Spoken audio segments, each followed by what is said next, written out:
Bonjour et bienvenue à tous dans cette nouvelle vidéo du Ciné Comic Show. Aujourd'hui on se retrouve pour un événement puisque c'est dans l'actualité. En effet c'est un moment que personnellement j'attends et que les fans de comics Marvel en France attendent pour la plupart. En effet, on va parler aujourd'hui des Big News Panini.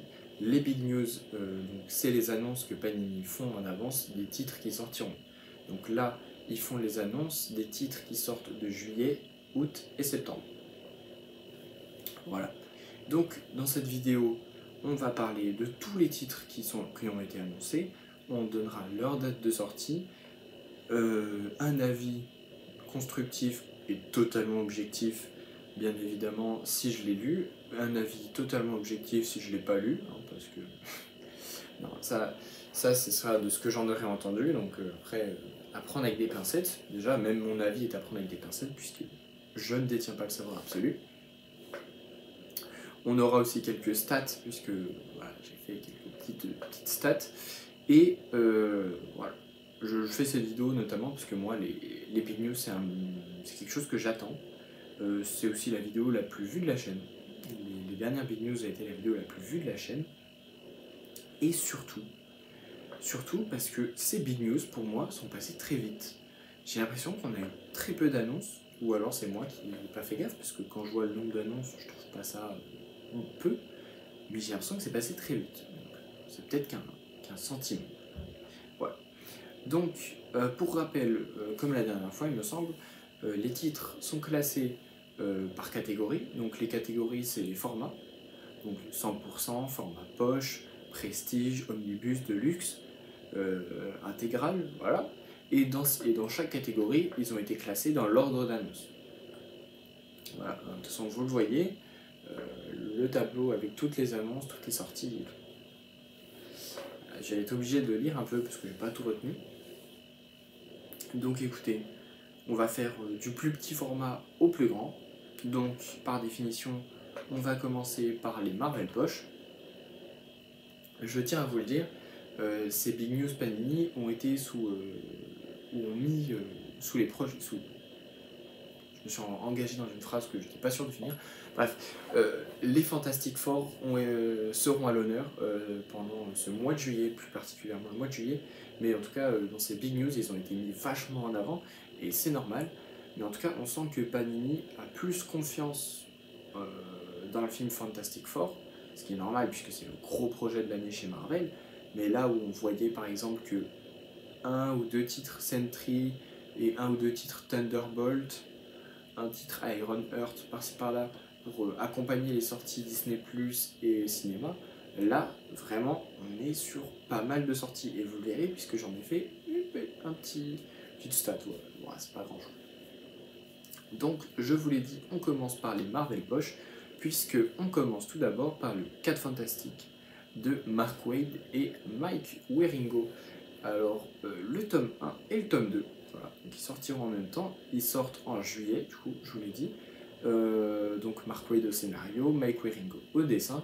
Alors même si le dessin peut vous rebuter un peu au début, l'histoire est au top. Dès le début, on nous plonge directement dans le récit qui mélange science avec les fantastiques et magie avec le Docteur Fatalis. Docteur Fatalis qui sera au centre du récit, en tout cas le premier tome. Voilà, avec un autre personnage de la famille bien connu récemment. Donc ça, c'est vraiment super. Pour le coup, j'ai lu le début du run, les tomes qui étaient disponibles dans la collection Hachette, et ce que j'ai lu, j'ai vraiment beaucoup aimé. Donc ça, c'est un conseil, je vous le conseille. Peut-être, pour commencer les 4 Fantastiques, ce sera peut-être pas simple, c'est peut-être pas le plus simple, et vous le verrez qu'il y aura des titres plus simples pour commencer, mais c'est simple. Ensuite, on enchaîne avec le Fantastic Four de Joe Michael Straczynski. Alors, je ne savais même pas que Straczynski avait écrit les 4 Fantastiques.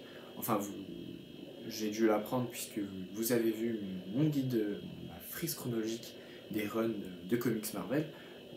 J'ai dû le noter, mais je ne me rappelais pas. Donc, pour le coup, je n'ai jamais lu ces histoires et je ne peux donc pas vous le conseiller. Enfin, et je n'ai vraiment entendu personne en parler. Donc, pour moi, c'est saut dans l'inconnu.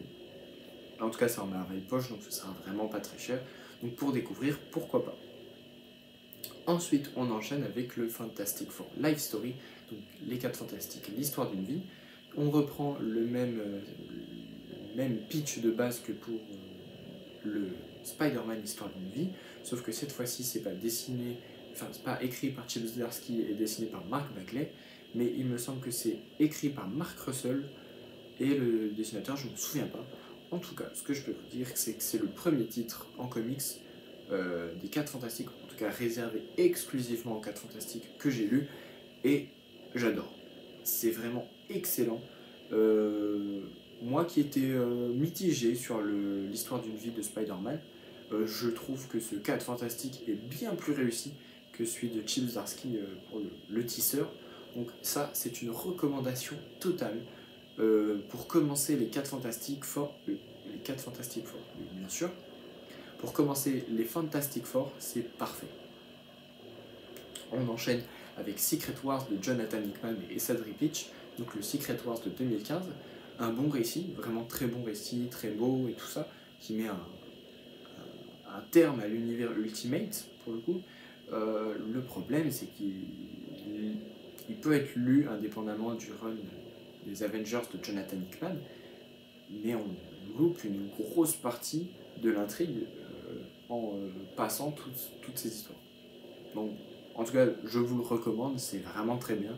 C'est un des derniers runs, un des derniers events Marvel marquants et excellent pour moi.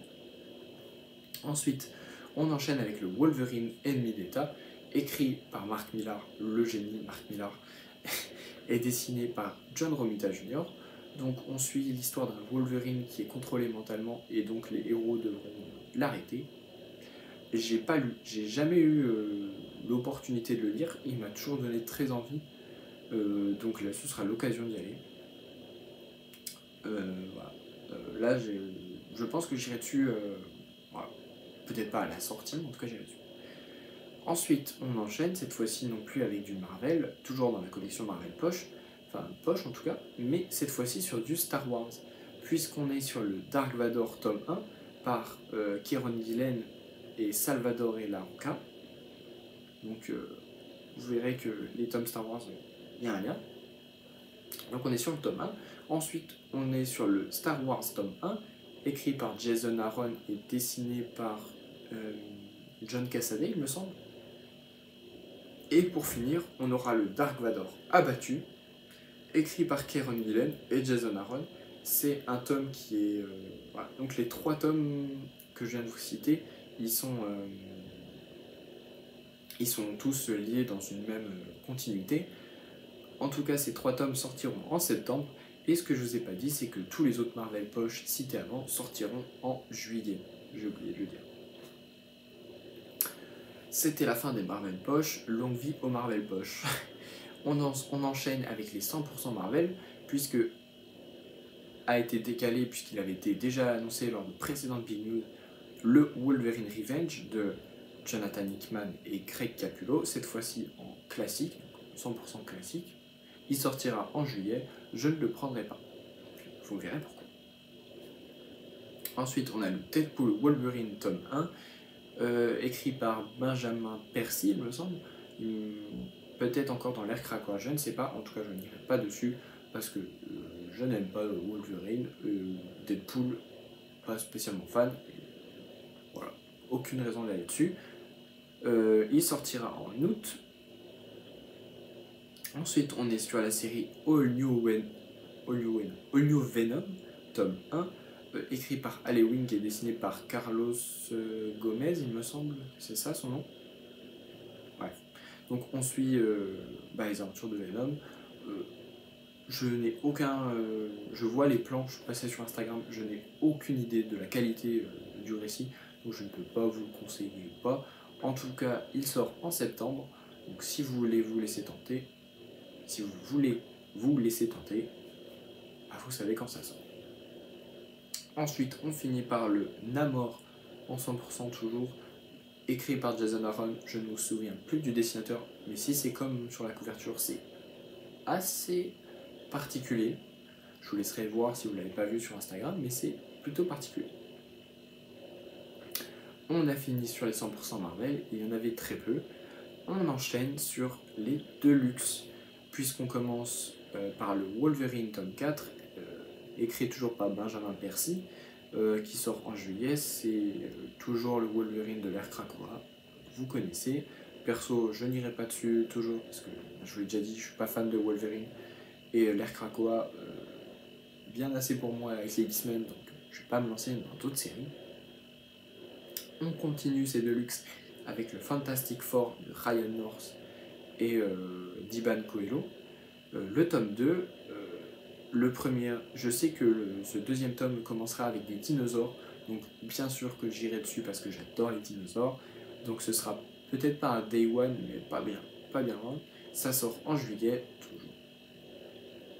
On continue les histoires des 4 Fantastiques avec le Marvel 2-in-1 qui sort lui aussi en juillet en Deluxe. C'est une histoire scénarisée par Chip Zdarsky et dessinée par le fabuleux Jim Chung. Ça raconte les histoires de Ben et Johnny, respectivement la chose et la torche humaine, restés les deux à New York, pensant que Sue, Reed, Valentin et... non, pas Valentin, Valeria et Franklin Richard sont supposés morts à la suite de Secret Wars. Voilà, ils n'ont aucune nouvelle d'eux. Donc Ben et la chose, Ben et la torche humaine, Ben et Johnny, devront donc vivre leurs aventures à deux. C'est donc ces aventures qu'on suivra. Personnellement, ça se passe juste avant le run de Dan Slott. Moi, c'est des tomes, c'était 200% Marvel à la base que je voulais acheter. Et donc là, le fait qu'ils soient en Deluxe, ça me donne beaucoup plus envie de les suivre parce que ce sera moins cher et dans une plus belle édition. Donc ça aussi, j'irai dessus. Ensuite, pour rester toujours dans les Deluxe, on est sur du Spider-Man et Hulk, un tome qui ne m'intéresse pas du tout. Je sais que dans le monde des comics, il ne faut pas se fier à la couverture, mais celle-ci m'a assez découragé. De plus, je ne suis pas fan du personnage de Hulk, donc je passe mon chemin. Ça sort en septembre. Ensuite, la fin de la trilogie de Doctor Strange, puisque cette fois-ci c'est le Doctor Strange, la vie du Doctor Strange. Aucun avis là-dessus, je ne lis pas de Doctor Strange. Le personnage, je le trouve sympa, mais je n'en lis pas du tout. Ça sort en septembre. Il y a plein de youtubeurs qui vous parleront beaucoup mieux du Doctor Strange que moi. Je vous encourage à aller les voir. Ensuite, on arrive sur la fin du run de Chip Zdarsky sur Daredevil, puisque Daredevil tome 4, le point rouge, regroupant la série Daredevil se passant après les événements de Devil's Reign, le tome 4, donc le dernier tome, ça sort en août. Moi, ce sera bien évidemment un achat, peut-être pas Day One, mais ce sera un achat, parce que je suis la série en Deluxe. Voilà.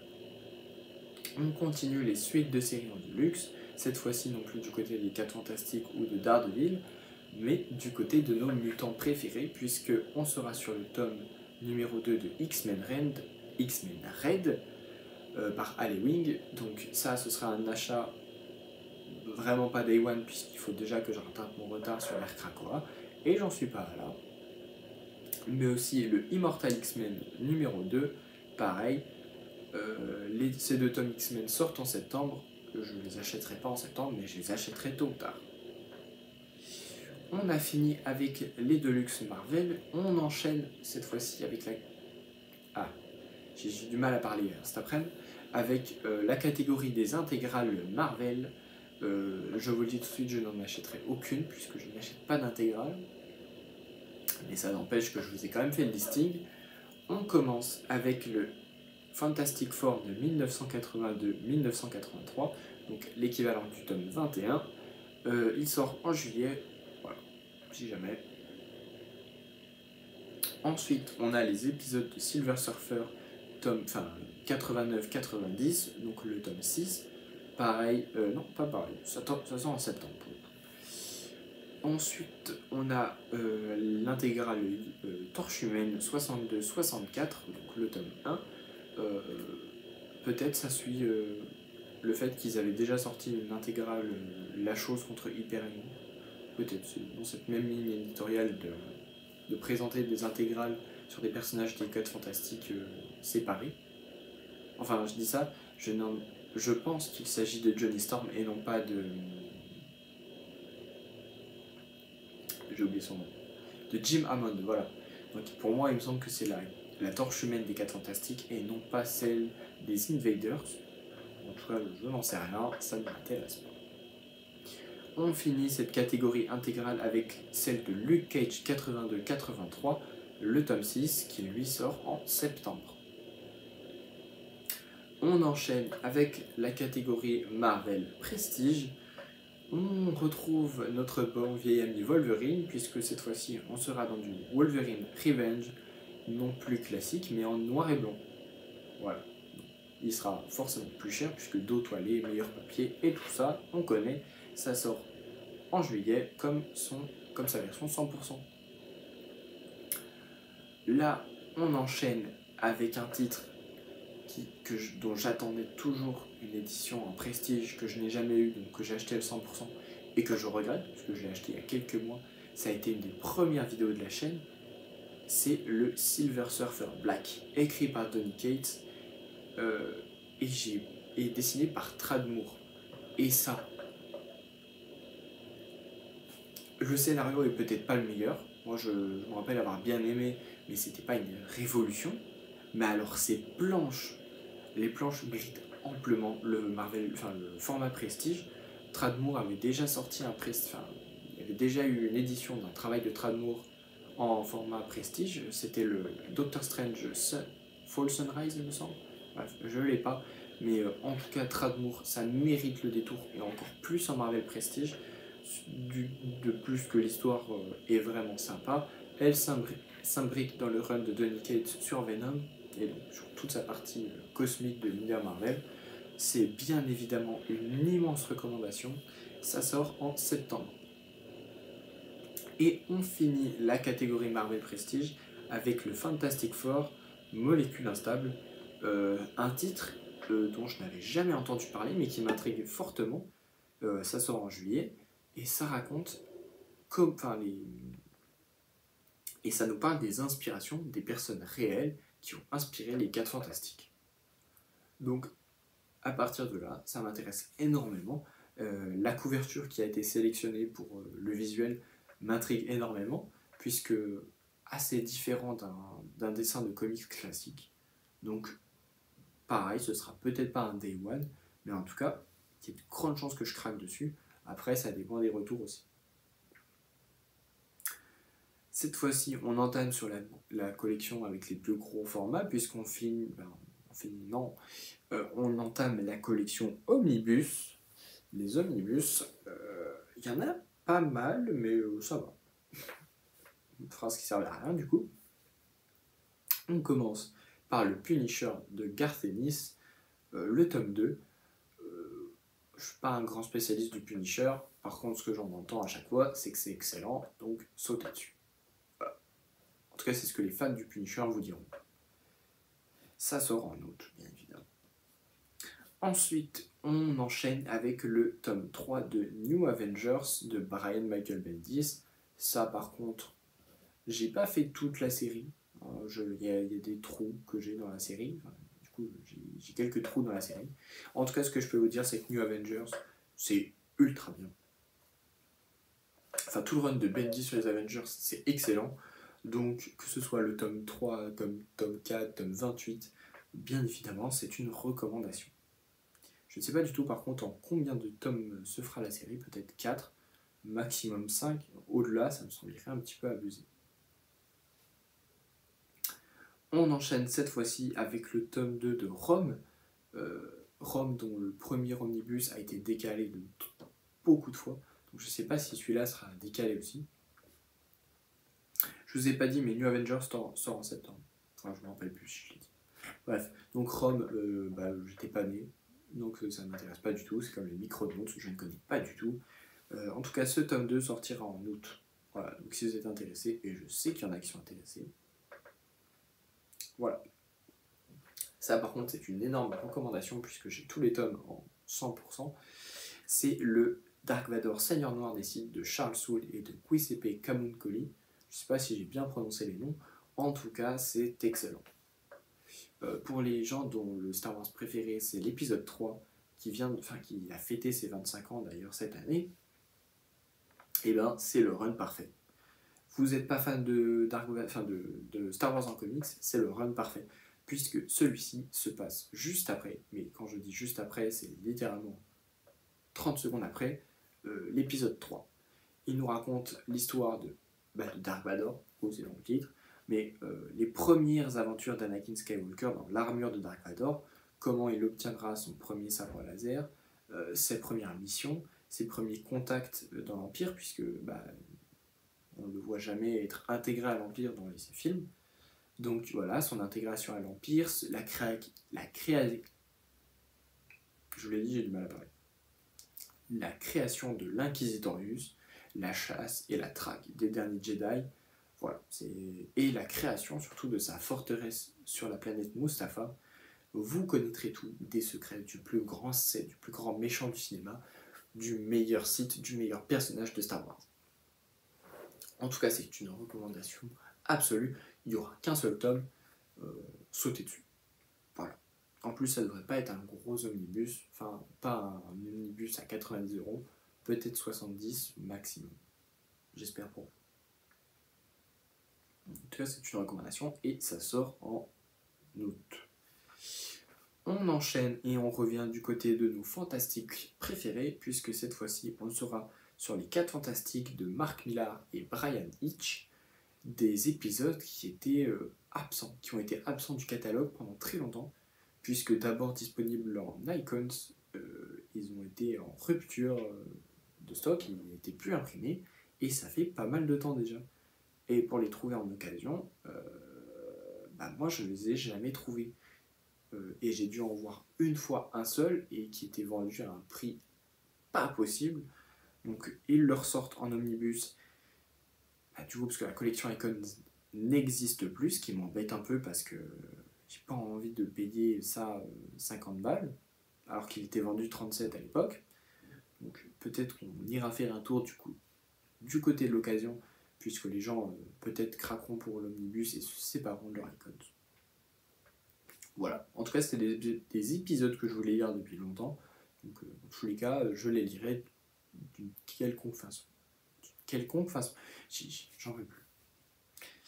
On continue du côté des fantastiques, puisque cette fois-ci on aura droit à un omnibus, et conséquent ma parole, puisqu'il me semble que c'est Max Faraday qui l'a dit en vidéo, enfin dans une story Instagram, qu'il fera environ 1400 pages. 1400 pages, vous avez intérêt à avoir des cuisses en béton armé pour supporter un beau bébé comme ça, parce qu'il aura un poids pas possible. C'est l'histoire de Doom 2099. Voilà. Moi, je suis intrigué par ça. J'achèterai pas du tout l'omnibus parce que 1400 pages, c'est pas possible. Je n'aime pas du tout le format omnibus déjà de base. Donc là, un format à 1400 pages, c'est mort. En plus, le prix devra être à plus de 100 €. C'est pas possible qu'ils le fassent en dessous. Donc non, pas pour moi. Voilà. C'est pas sur moi que les ventes se jouent. Et on finit cette catégorie omnibus avec, si c'était pas l'omnibus le plus attendu depuis des années, et moi-même je le réclamais, et j'ai craqué parce que du coup je ne le prendrais pas, c'est le Ultimate Fantastic Four tome 1 par Mark Millar et Adam ou Andy Kubert, je sais plus lequel des deux c'est, en tous les cas, est-ce que j'ai besoin de vous le dire? C'est une recommandation, bien évidemment. Vous avez vu le film Fantastic Four de 2015, c'est meilleur. Mais ça reprend les mêmes origines puisque le film s'inspire. En tout cas, ce que je peux vous dire, c'est que moi j'ai bien aimé ce film. Voilà. Ceux qui disent que c'est pas bien, je vous emmerde. En toute amitié, bien évidemment. Non, donc voilà, ça reprend les premiers épisodes. En tout cas, je pense au moins les 2 premiers arcs, voire même 3 ou 4. Ça devrait être un omnibus assez conséquent. Ce que je peux vous dire, c'est que j'ai vu pas toute la série, j'ai vu le début, et je trouve ça sympa. C'est pas la meilleure série de l'univers Ultimate des années 2000, c'est pas la pire, et je pense pas qu'il y ait de pire série Ultimate dans les années 2000, en tout cas pas parmi les 4 principales, puisque je les trouve les 4 très bien. bien évidemment, le haut du panier, c'est Ultimates et Ultimate Spider-Man. Ensuite, Ultimate Fantastic Four et un peu en dessous, le Ultimate X-Men. En tout cas, c'est une recommandation claire. Je vous aurais bien dit pour les débutants, c'est parfait pour commencer. Malheureusement, c'est un omnibus. Quand tu es débutant, tu ne claques pas 70 € dans un comics rien que pour débuter. C'était donc la fin de cette catégorie omnibus. On est déjà à plus de 25 minutes de vidéo. Je ne vais pas traîner et dans tous les cas, il reste assez peu de titres. Ça ne devrait pas tarder. On finit sur les collections diverses, puisque là, j'allais pas faire des catégories pour un seul titre. Donc, on enchaîne pour la troisième et dernière itération du Wolverine Revenge, puisque cette fois-ci, il est annoncé en aucune collection, donc on ne sait pas à quoi il va ressembler. Peut-être dans la même édition que le Daredevil Yellow et le Spider-Man Blue de Tim Sale et Jeff Lobb, on ne sait pas. En tout cas, ce qu'on sait, c'est ce ne sera pas la version classique, ce ne sera pas la version noir et blanc, ce sera la version Red Band. Et ce qui m'embête, c'est qu'ils vont sans doute vendre ça à 40 € pour 3 pages en plus. Et ça m'embête, même si c'est la version que j'aurais préféré lire. Donc, à voir si j'irai dessus. De plus, les retours sur la série VO disent que c'est pas exceptionnel, voire que c'est même assez décevant. Donc, on verra. Ensuite, on continue. Je crois que j'ai pas dit, je viens de me rendre compte. Du coup, je l'aurais mis au montage, en tout cas, j'espère. Les dates des sorties. En tout cas, ce Wolverine Revenge sortira en juillet. On continue avec l'anthologie Je suis Galactus. J'ai une anthologie, c'est sur Spider-Man. Je n'en achèterai pas, parce que c'est pas un format que j'apprécie. Pareil pour commencer, je pense pas que ce soit le top du top, puisque c'est à chaque fois une issue de par-ci, une issue de par-là. Donc ce ne sera pas pour moi, en tout cas ça sort en juillet, comme à peu près tous les titres sur les 4 Fantastiques. Et là, on est sur un titre probablement celui qui me donne le plus envie de l'acheter, alors que en soi il n'y a pas de raison. C'est le It's Jeff, sorti en Marvel Kids. Donc, je suis un peu déçu du format, mais c'est normal. It's Jeff en Marvel Kids. Ça doit être écrit par Kelly Thompson, il me semble. Voilà. En tout cas, moi ce sera un achat, peut-être pas Day One, mais en tout cas ce sera un achat, puisque j'adore le personnage de Jeff. C'est un personnage... je préfère ce personnage à Baby Groot. Et honnêtement, vu la cote de popularité qu'il a en ce moment, notamment grâce au jeu Marvel Rivals, s'il n'est pas introduit dans le MCU d'ici 2-3 ans, je ne comprends pas.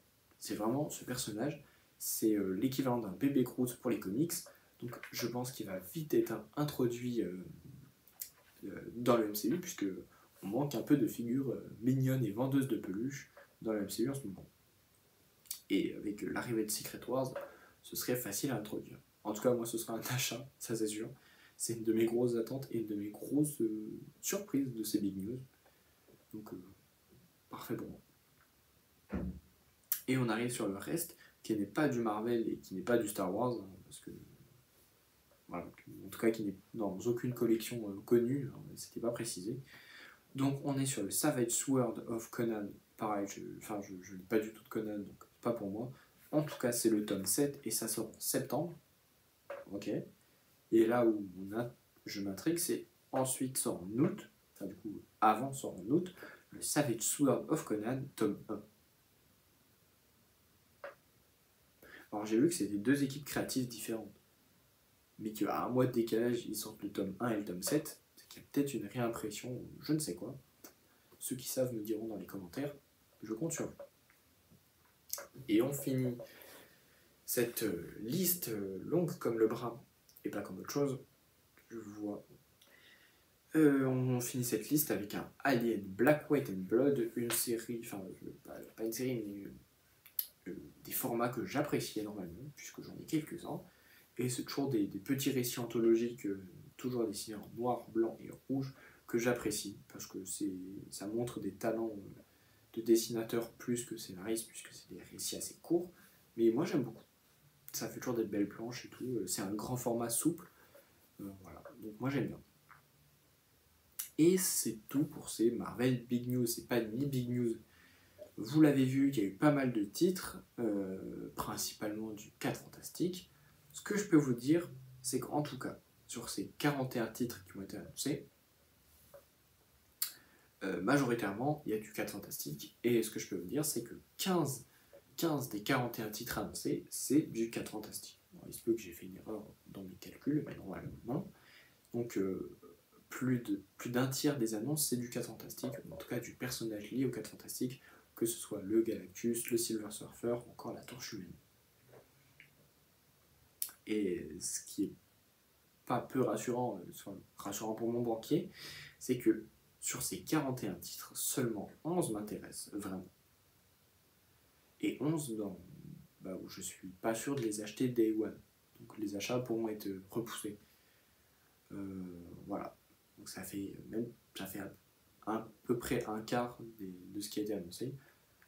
Moi je trouve ça raisonnable. Raisonnable, c'est le terme que j'emploierais.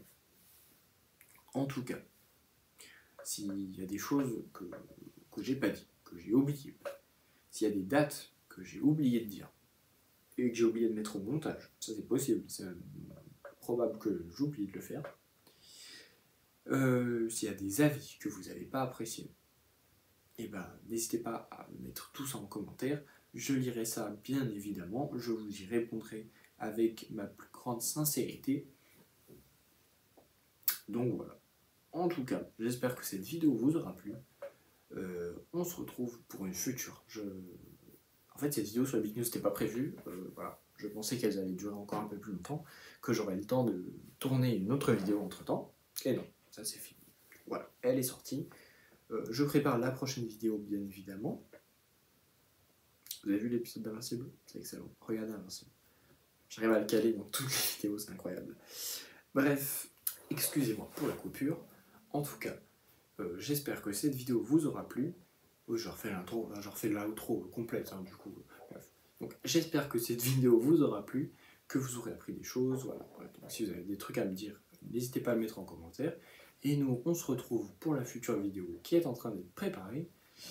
D'ici là, portez-vous bien déjà. Et n'oubliez pas, lisez des comics, regardez des films.